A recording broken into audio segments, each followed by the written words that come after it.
ठीक ना। तो अलैंगिक जनन वह जनन होता है दोस्तों जिसमें नर युग्मक और मादा युग्मक के बिना क्या होता है, बिना संलयन के क्या होते हैं, वो क्या होते हैं, नए जल संतति का निर्माण हो जाता है। और जो संतति का निर्माण होता है वह भौतिकी और अनुवांशिकी आधार पर क्या होता है, दोनों प्रकार में समान होते हैं। अगर हम बात करें अलैंगिक जनन की यानी लैंगिक जनन की, तो इसमें क्या होते हैं, नर युग्मक और मादा युग्मक भाग लेते हैं। ठीक है, यानी नर युग्मक नर शरीर से और मादा युग्मक मादा शरीर से क्या होते हैं, बनते हैं। और इनका दोनों का क्या होता है, रिप्रोडक्शन होता है, फ्यूजन होता है, यानी संलयन होता है। क्या कहते हैं, संलयन होता है, जिससे क्या होते हैं, युग्मनज बनते हैं। क्या बनते हैं, युग्मनज बनते हैं। और इन युग्मनजन की क्रिया को क्या कहते हैं, लैंगिक जनन कहते हैं। क्या कहते हैं, लैंगिक जनन कहते हैं। यानी इसमें निषेचन होता है। क्या होता है, निषेचन होता है, इसमें निषेचन नहीं होता, हम कह सकते हैं। तो आप लोग ये सभी पढ़ चुके होंगे फर्स्ट ईयर में, अलैंगिक जनन और लैंगिक जनन में अंतर पढ़ चुके होंगे। तो आइए हम बात कर लेते हैं एसेक्सुअल रिप्रोडक्शन की। तो एसेक्सुअल रिप्रोडक्शन की मतलब होता है, जैसे अमीबा को आप ले रहे हैं ना, तो पहला जो एसेक्सुअल रिप्रोडक्शन का पार्ट होता है यानी विखंडन के द्वारा। यानी अमीबा क्या करता है, अपने शरीर को दो भागों में तोड़ देता है, यानी दो न्यूक्लियस बन जाते हैं कोशिका विभाजन के कारण, जिससे क्या होता है, नए संतति का निर्माण हो जाता है। लेकिन क्या करता है, अमीबा अपने समरूप को खो देता है, मरता नहीं है, अपने स्वरूपों को क्या करता है, खो देता है और दो नए संतति का निर्माण कर लेता है।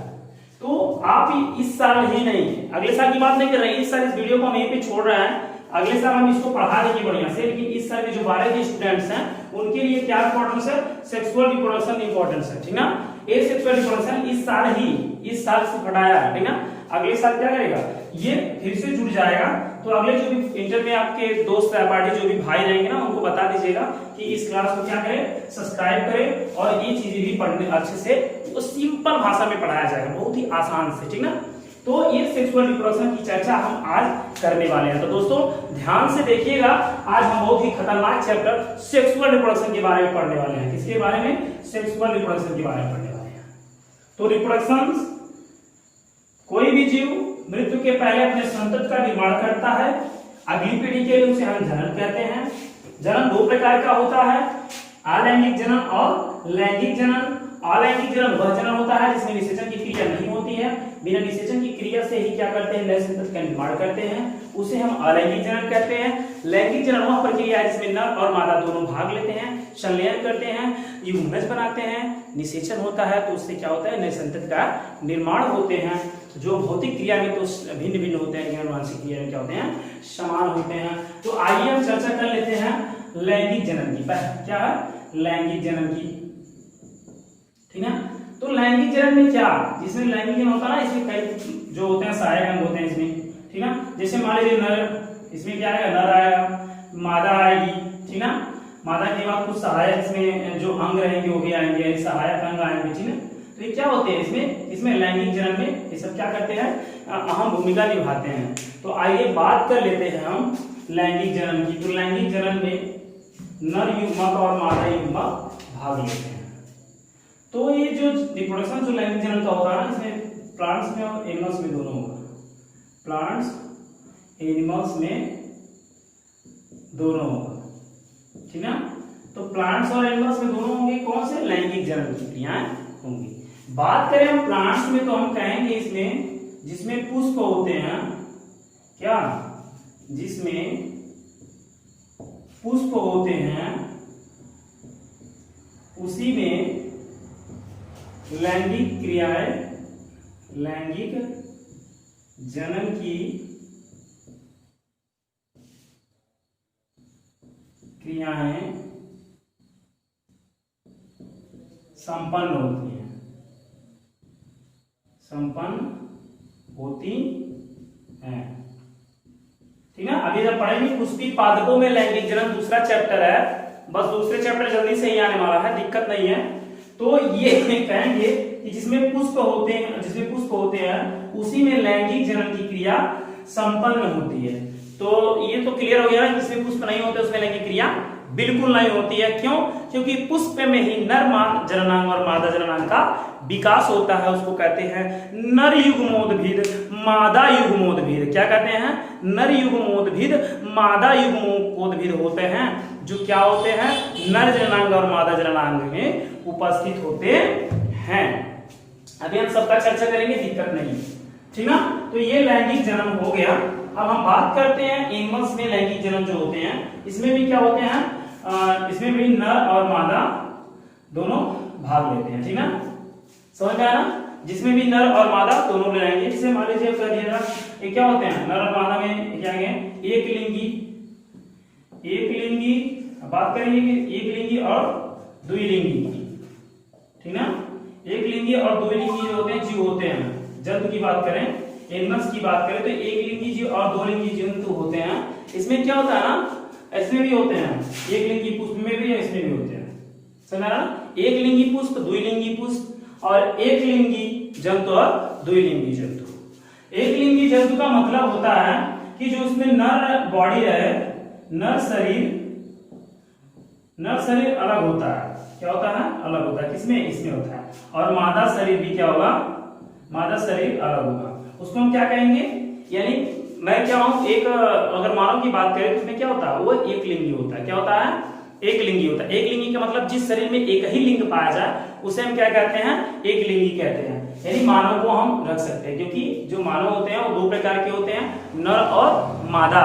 तो जो वुमेन्स और ह्यूमन क्या कहते हैं? पुरुष कहते हैं ना, तो मैन और वुमेन होते हैं ना। तो मैन आदमी होते हैं और वुमेन्स क्या होती है? महिला होती है। ये दोनों अलग अलग होते हैं, यानी दोनों का लिंग क्या होता है? अलग अलग होता है। दो बॉडियों में दो लिंग पाए जा रहे हैं अलग अलग, ठीक है। उसको हम एक लिंगी कहेंगे। और द्विलिंगी का मतलब होता है जिस बॉडी में दोनों लिंग उपस्थित हो वो क्या कहलाएंगे? द्विलिंगी कहलाते हैं। जैसे आप बात कर लें, द्विलिंगी जो जंतु होता है उसको हम किसको मान सकते हैं? केचुआ को मान सकते हैं। एक केचुआ को हम रख सकते हैं कौन सा? द्विलिंगी प्राणी होता है। इसमें क्या होते हैं? दो लिंग उपस्थित होते हैं। क्या होते हैं? दो लिंग उपस्थित होते हैं। इनका क्या होता है? ये एनिमिलियस के प्राणी हैं, ठीक है। और एनिमिलियस का जो लक्षण होता है वह क्या होता है दोस्तों? क्या होता है? उनका शरीर क्या होता है? विखंडन होता है। क्या होता है? विखंडन होता है। समझ में आया? तो इनमें क्या होते हैं? द्विलिंगी होते हैं। ये कौन? केचुआ। और बात करें एक लिंगी, तो इसमें हम मानव को रख सकते हैं। क्या रख सकते हैं? मानव को रख सकते हैं। और जंतु भी इसमें छोटे जो भी होंगे, शेर होगा, ये भी क्या है? लिंगी है। बिल्ली होगी, जो कैट्स होगी, ये भी क्या होती है? एक लिंगी होती है। तो आइए हम इस चीजों को छोड़ते हुए हम बात किए हैं लैंगिक जन्म की बात करेंगे। आज किसकी साथ बात करेंगे? लैंगिक जन्म। लेकिन लैंगिक जन्म किसमें बात करेंगे दोस्तों? दूसरा चैप्टर है इंटर का। आइए देख लेते हैं दूसरा चैप्टर। दिक्कत नहीं है, अगर आप लोग को ये लगे कि मुझे ये नहीं समझ में आया तो आप कमेंट करके कहिएगा सर पहला वाला जो चैप्टर है उसको पढ़ा दीजिए, तो मैं पढ़ा दूंगा। तो उसके पहले इसको अच्छे से समझ लेते हैं। दूसरा चैप्टर है पुष्पी पादपों में लैंगिक जनन, ठीक ना। आइए कुछ लोग इंग्लिश मीडियम से होंगे, वो देख लें क्या होता है। यानी कह सकते हैं सेक्सुअल रिप्रोडक्शन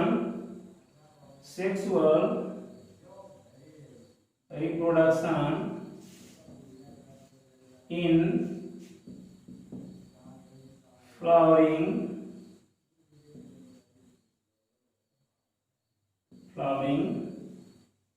plants, ठीक ना। Sexual reproduction in flowering plant की चर्चा आज हम करने वाले हैं। तो घबराने की जरूरत नहीं है दोस्तों, बहुत अच्छे से समझेंगे, एक एक पार्ट्स के बारे में समझेंगे। नर युग्मोद्भिद क्या होता है, मादा युग्मोद्भिद क्या होते हैं, नर युग्मोद्भिद का शरीर कैसा होता है, मादा युग्मोद्भिद का शरीर कैसे होता है, और नर युग्मोद्भिद में कैसे जो प्रायकण बन रहे हैं पौधों में, कैसे मादा युग्मोद्भिद में अंडाणु का निर्माण हो रहा है, ठीक ना। इसकी चर्चा हम करेंगे। गर्मी बहुत है, आप लोग को भी गर्मी लग रहा होगा, पसीने को पूछ लीजिए मेरे जैसे, ठीक ना, कोई दिक्कत नहीं। आइए चर्चा कर लेते हैं फ्लावरिंग प्लांट्स। इनमें क्या क्या पार्ट्स होते हैं उसके पहले हम चर्चा कर लेते हैं फ्लावर की। तो हम कह रहे हैं फ्लावर किस में पाया जाता है, इस चीज की पहले हम चर्चा करेंगे कि फ्लावर किस में पाया जाता है। हम समय को ध्यान में देखते हुए हम कहेंगे कि जो फ्लावर्स होते हैं किस कैटेगरी में पौधे में पाए जाते हैं? एंजियोस्पर्म। कौन सा स्पर्म? एंजियोस्पर्म। तो आइए हम पहले हिस्ट्री के बारे में जान लेते हैं। History of angiospermic plants. क्या चर्चा करेंगे?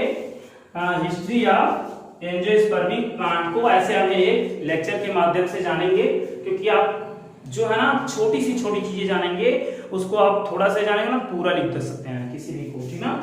तो हम क्या इसका हिंदी लिखना चाहेंगे, यानी किसका? आवृत्तबीजी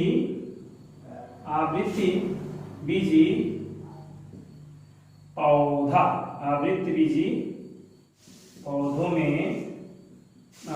पौधों का इतिहास। कहते हैं नहीं भैया मैं तुम्हारा इतिहास जानता हूं, तुम कैसे हो? मैं तुम्हारा इतिहास जानता हूं, तुम कैसे हो? तुम्हारे अंदर क्या लक्षण है? मैं तुम्हारा सभी इतिहास जानता हूं, ठीक ना। तो आइए हम इसका इतिहास जानेंगे। अपना इतिहास मत जानिए, पहले इसका इतिहास जानिए, ठीक ना। आपको इसका पेपर देना है तो कहेगा कि हिस्ट्री ऑफ एंजियोस्पर्मिंग प्लांट्स को लिखिए, यानी एक कौन से आवृत्तबीजी पौधों का इतिहास लिखिए। तो कैसे लिखेंगे दोस्तों? आप एक लेक्चर को सुनकर लिख सकते हैं, कोई दिक्कत नहीं है। आइए हम देख लेते हैं कि क्या ये होते हैं। तो जनरली जो होता है आवृत्तबीजी पौधा, तो आवृत्त मतलब एंजियोस्पर्मी, ठीक है। तो एंजियोस्पर्मी मतलब आवृत्त यानी लेयर पाया जाता है। क्या पाया जाता है? लेयर। तो एंजियोस्पर्मी आवृत्तबीजी पौधा वह पौधा होता है जिसका जो क्या होता है ना, हम कह सकते हैं ना कि उसका जो बीज होता है, कह सकते हैं कि आवृत्तबीजी पौधे का बीज जो होता है, बीज किसका बीज? आवृत्तबीजी पौधों का बीज फल के अंदर, किसके अंदर? फल के अंदर। सिंपल सी बात है कि जिसका बीज फल के अंदर क्या हो? बंद हो, फल के अंदर बंद हो, उनको हम क्या कहेंगे? आवृत्तबीजी कहेंगे। कौन सा पौधा कहेंगे? आवृत्तबीजी पौधा कहेंगे।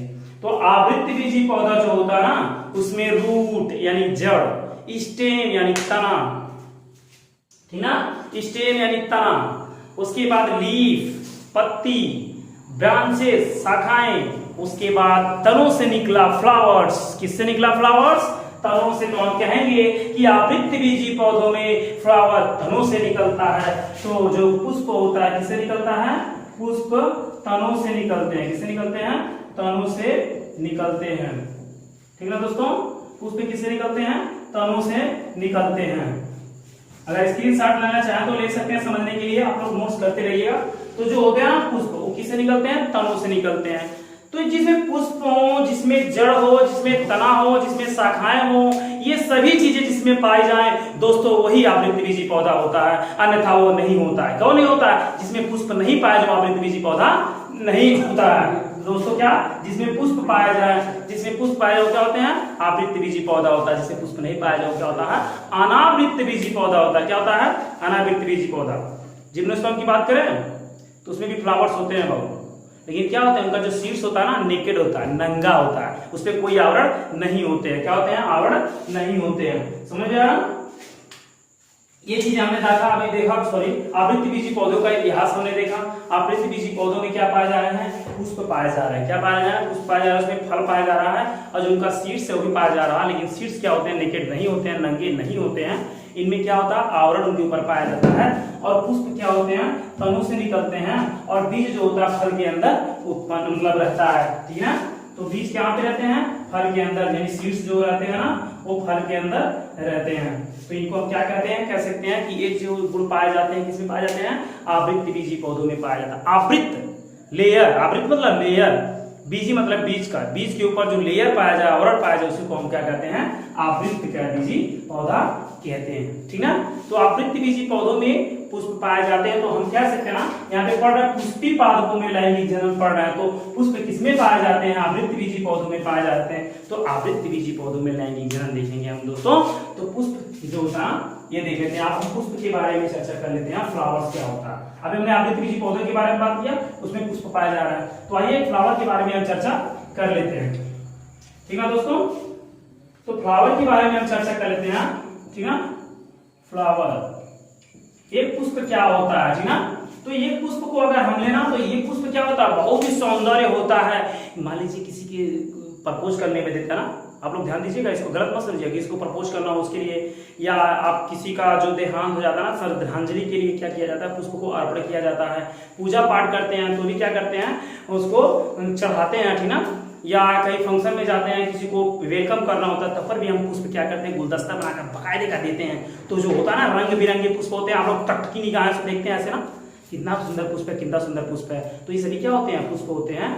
तो उसमें क्या होता है, सुंदरता होती है, उसमें रंग बिरंगे पुष्प होते हैं, उनमें क्या होता है, महक होती है, सुगंध होता है, क्या होता है, महक होता है। तो जिनमें कलर होते हैं पुष्प ना, वो भी क्या होते हैं, जनन में सहायता करते हैं। उनमें जो सुगंध होता है ना, वो भी जनन में सुगंध से भी क्या करती है, सहायता करती है। आगे हम पढ़ेंगे।